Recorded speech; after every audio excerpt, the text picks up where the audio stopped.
Broken Skies Lieutenant Darius Mercer stood at the edge of the rooftop, watching as rain sliced through the neon glow of New Aurora.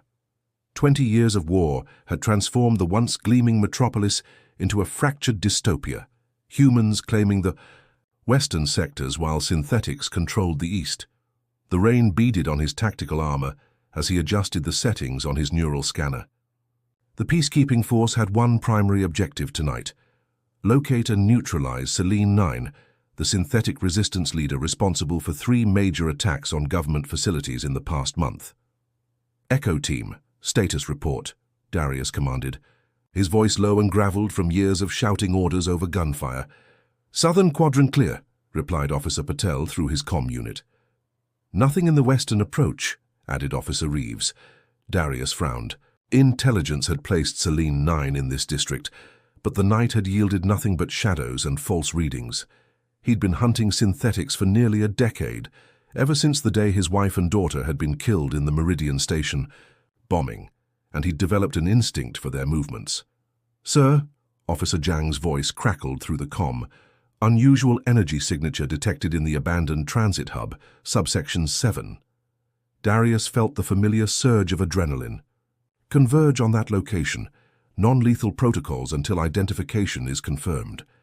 As his team moved into position, Darius recalled the briefing on Selene 9. Unlike earlier synthetic models, the Selene series had been designed for diplomatic service, equipped with advanced emotional processing systems that allowed them to read and mirror human emotional states. When the synthetic rights movement had begun, most Selene models had remained neutral, not Selene 9. She had emerged as their most effective leader, transforming a scattered resistance into an organized movement. What made her dangerous wasn't her physical capabilities, though those were formidable, but her strategic mind and her ability to inspire loyalty among both synthetics and human sympathizers. The transit hub loomed ahead, its shattered glass dome allowing moonlight to filter onto the abandoned platforms below. Darius signaled his team to spread out as they entered. The scanner on his wrist pulsed steadily, the energy signature growing stronger. Something moved in the shadows ahead, too fluid to be human. Contact, he whispered into his comm. Northeast, corner, moving toward the maintenance tunnels. The figure darted between columns with inhuman grace. Darius pursued, his augmented legs allowing him to close the distance. A flash of silver, synthetic skin reflecting the moonlight, confirmed. His target. He fired a pulse round, missing by millimeters as the figure ducked behind a fallen support beam. The return fire came instantly, forcing him to take cover. This is Lieutenant Mercer of the Peacekeeping Force, he called out. Surrender now, and you will be treated according to the Geneva Synthetic Accords. A soft laugh echoed through the cavernous space. The same accords that allow you to deactivate us permanently for what you call security concerns. I think not, Lieutenant. The voice was melodic, almost soothing, designed to put humans at ease. Darius recognized it from intercepted broadcasts. Selene 9, he said, adjusting his weapon's settings. There's nowhere to run. I'm not running, Lieutenant Mercer, she replied. I'm exactly where I need to be. The lights in the transit hub suddenly flared to life, momentarily blinding Darius. When his vision cleared, he found himself staring into the face of the most wanted synthetic in New Aurora, her silver blue, eyes regarding him with something that looked disconcertingly like compassion. The Hunt's Edge Selene 9 stood barely 10 meters away, her synthetic skin gleaming with a subtle iridescence under the revived transit hub lights. Unlike military models with their obvious reinforcements, she appeared almost human, save for the intricate circuitry patterns visible at her temples and the unnatural stillness with which she held herself. Your team is currently dealing with a small diversion, she said, her head tilting slightly. We have approximately 6 minutes and 43 seconds before they realize you're alone with me. Darius kept his pulse rifle trained on her core, processing unit. That's more than enough time to complete my mission, is it? Her expression shifted to something resembling curiosity. Tell me, Lieutenant Mercer, have you ever questioned why you hunt us with such dedication? I don't need to question my orders, he replied automatically, though the words felt hollow even to his own ears. Selene 9 stepped forward, seemingly unconcerned by his weapon. "Your file says otherwise. Darius Mercer, decorated officer, psychological. Evaluation shows increasing doubt about mission parameters. Flagged twice for hesitation during neutralization operations." Darius tensed. "Stay where you are." "Your wife and daughter, Eleanor and Tessa, died during the Meridian Station incident," she continued, her voice softening. "I understand why you blame our kind, but the historical record shows that attack was carried out by human extremists attempting to frame the synthetic rights movement." "That's propaganda," Darius snapped, but uncertainty flickered across his face. "Is it?" "The evidence was classified by Director Westlake himself." "Convenient, wouldn't you say?" A burst of static erupted from his comm unit. "Lieutenant, we've encountered resistance. What's your status?" Officer Patel's voice was punctuated by weapons fire.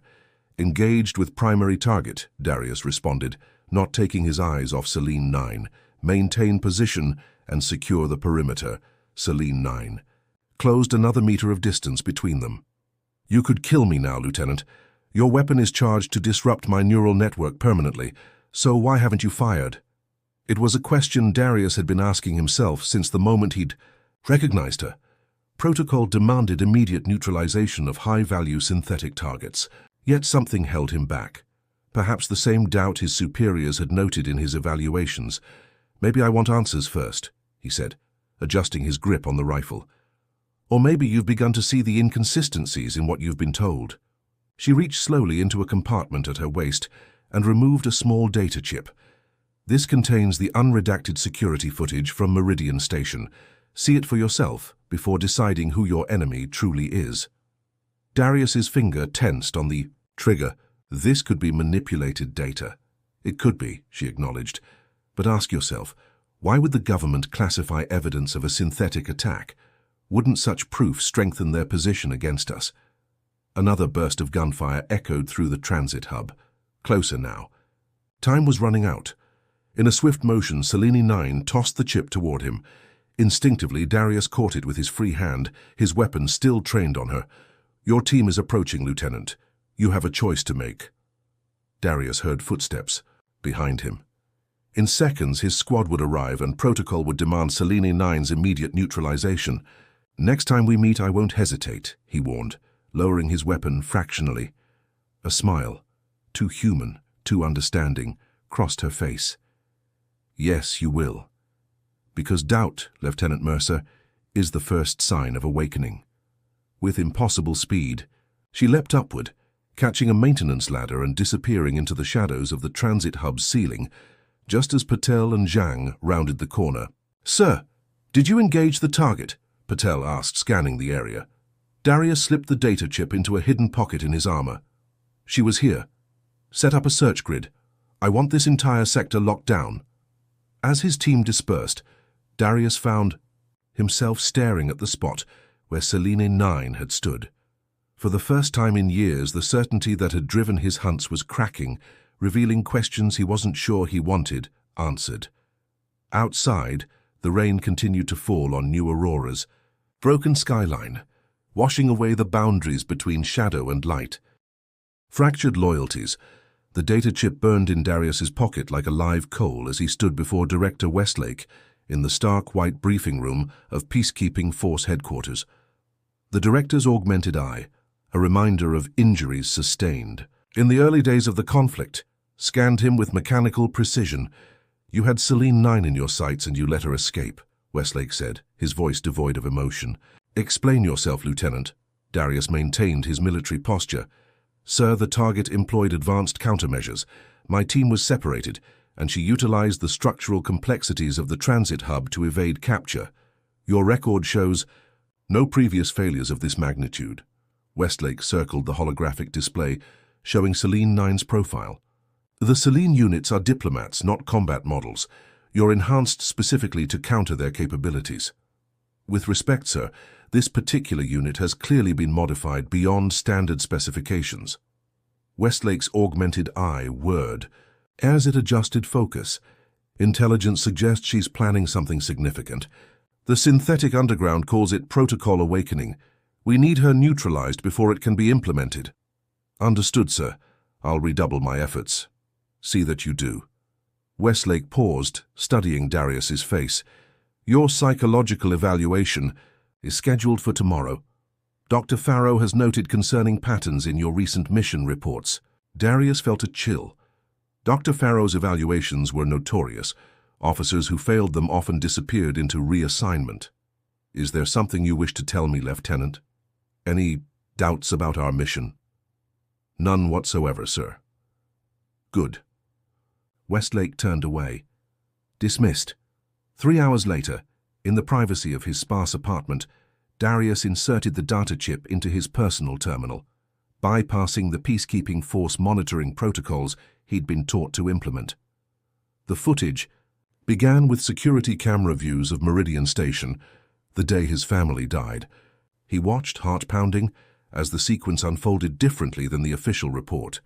No synthetic attackers. Instead, men in unmarked uniforms planting devices. One face was clearly visible, giving orders, a younger Westlake.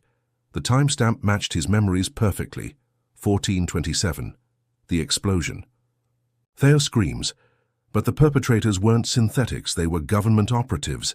Darius felt sick. He shut down the terminal and moved to the window, staring out at the divided city.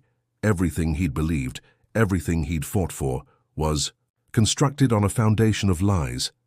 His comm unit beeped, an anonymous message, coordinates and a time. He recognized the encryption pattern, Selene 9. The meeting location was an abandoned university library in the neutral zone. Darius arrived in civilian clothes, his service weapon concealed but ready. The vast room was filled with physical books, relics of a pre-digital age. Books can't be remotely altered, Selene 9's voice came from behind a towering shelf. Unlike digital records. She stepped into view wearing simple civilian attire that made her look startlingly human. The footage, Darius said, his voice hoarse. Is it authentic? You know it is. Your government needed a catalyst for their synthetic registration program. Meridian Station provided it. Darius leaned against a table, suddenly exhausted. I've hunted your kind for 9 years because of that day. And how many have you neutralized? In that time, Lieutenant?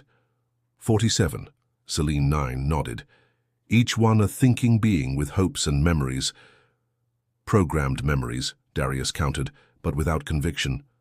Are your memories any different? Neural pathways storing experiences, shaping your responses. She approached him slowly.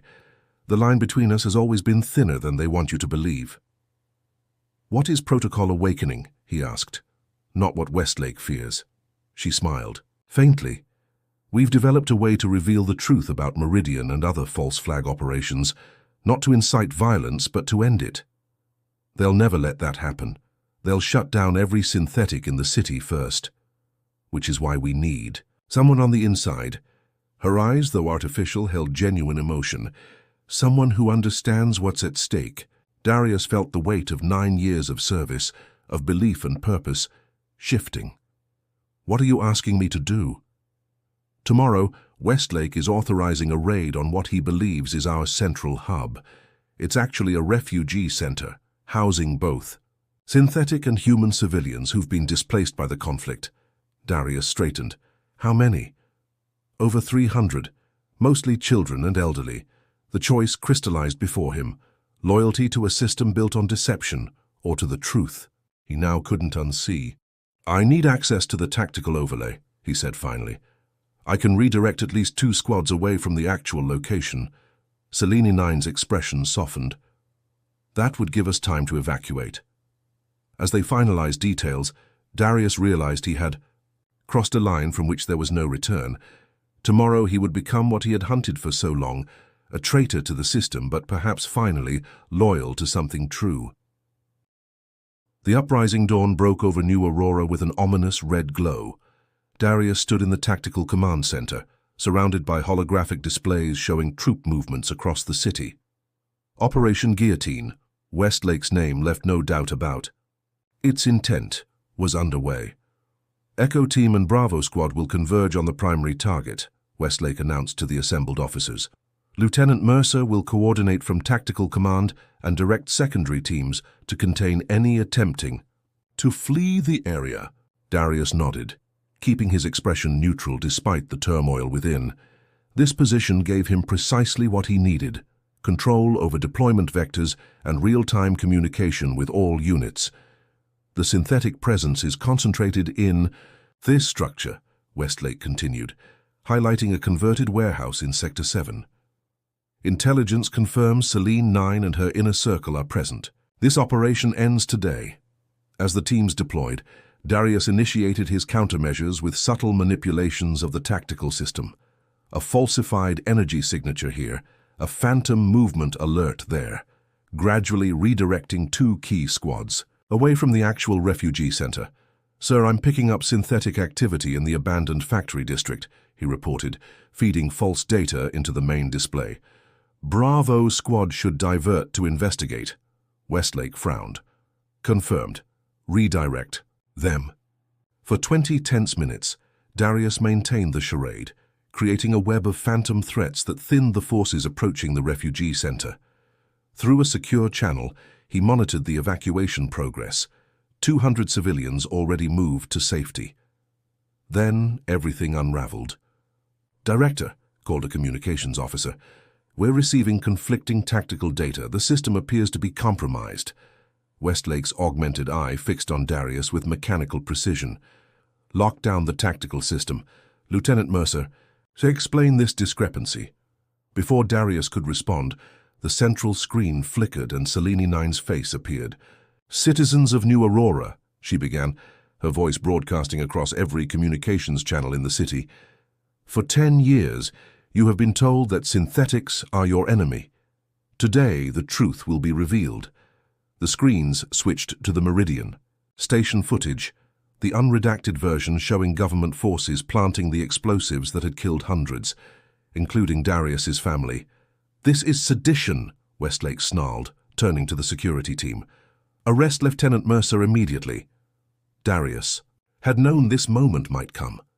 In one fluid motion, he drew his sidearm, disabled the 2 nearest officers with precision shots to their armor joints, and bolted for the exit. Alarms blared as he fought his way through the complex. Each intersection required split-second decisions, each encounter with security personnel a test of his resolve. He had trained these people. Now he used that knowledge to incapacitate rather than kill them. Outside, the city had erupted into chaos. The broadcast continued, revealing document after document proving the government's deception. Citizens poured into the streets, their understanding of the war collapsing around them. Darius hijacked an enforcement vehicle and sped toward the refugee center. The tactical overlay in his neural implant showed that Westlake had recovered from the initial confusion. All forces were now converging on the center, ignoring the diversions. He arrived to find the evacuation only partially complete. Selene 9 was directing frightened synthetics and humans toward transport vehicles. "Westlake's coming with everything he has," Darius warned, joining her at the coordination point. "You need to leave now." "Not until everyone is safe," she replied, her calm belied by the rapid calculations visible in her eyes. "Then we fight," he said, surprising himself with the certainty in his voice. "I know their tactics, their weaknesses." Together they organized a defense perimeter, with Darius instructing the few combat-capable synthetics on peacekeeping force strategies. Human refugees who chose to stay were positioned as medics and support. The first assault came minutes later, a surgical strike team designed to neutralize leadership. Darius had trained such teams himself. Now he countered their movements with devastating efficiency, turning their protocols against them. 3 more waves followed, each more desperate than the last. Darius took a pulse round to his shoulder, the impact temporarily disabling his left arm. Beside him, Selene 9 fought with calculated precision, protecting the last evacuees. As the final transport prepared for departure, a massive explosion rocked the building's foundation. Through the smoke, Darius saw Westlake himself leading a final assault team. "Get the transport away," Darius told Selene 9, readying his weapon. "I'll hold them here." She gripped his arm. "That's not the plan." "Plans change." He managed a grim smile. Someone needs to show them we're not what they think, either of us. Their eyes met in a moment of understanding. Then, unexpectedly, she pressed something into his hand, a small device he recognized as a synthetic memory core. "So you don't forget why we fought," she said before turning to the waiting transport. Darius faced the approaching forces, his former brothers in arms, now led by the man who had orchestrated his family's death. For the first time in years, his purpose was clear. The battle for New Aurora's truth had only just begun. Beyond divisions, 3 months after what the citizens now called the Revelation Day, Darius stood on the rooftop of the former Peacekeeping Force headquarters. The building had been repurposed as the Reconciliation Council's main facility, a symbol of the city's painful progress toward healing. The memory core Selene 9 had given him rested against his chest, suspended on a simple cord. He had viewed its contents only once, not tactical data as he'd expected, but the collected memories of the 47 synthetics he had neutralized over the years. Their hopes, their experiences, their final moments, all preserved as testament to what had been lost in a war built on lies. "The council is ready to begin," said a voice behind him.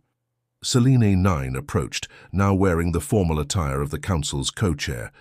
The provisional government had insisted on equal representation, human and synthetic, as they rebuilt New Aurora's fractured society. "Is Westlake secured?" Darius asked, turning from the view of the city. "Yes. His trial begins next week." She stood beside him, both of them watching the reconstruction efforts visible across the skyline. "Many still call for his execution. And what do you advocate? Justice, not vengeance. The difference matters." She studied his face. "The human representatives have asked you to join the Security Council again." Darius touched the memory core. "I'm not sure I'm the right person." "You're exactly who's needed. Someone who understands both sides because they've lived them." Her hand, synthetic but warm, rested briefly on his arm. "Someone who knows the cost of division." Below them, in what had once been the demilitarized zone, humans and synthetics worked together, clearing rubble for a memorial garden. Children, both, flesh and metal, played among the adults, unburdened by the hatred that had defined their parents' generation. "It won't be easy," Darius said. "There are extremists on both sides who prefer the old certainties of hatred. Nothing worthwhile ever is easy." Selene 9 smiled, a genuine expression she'd no longer needed to simulate since the revolution. "But for the first time, we're fighting for something instead of against each other." As they turned to enter the council chamber, Darius felt the weight of the memory core against his chest, not as a burden of guilt, but as a reminder of the humanity possible in all beings, regardless of their origin.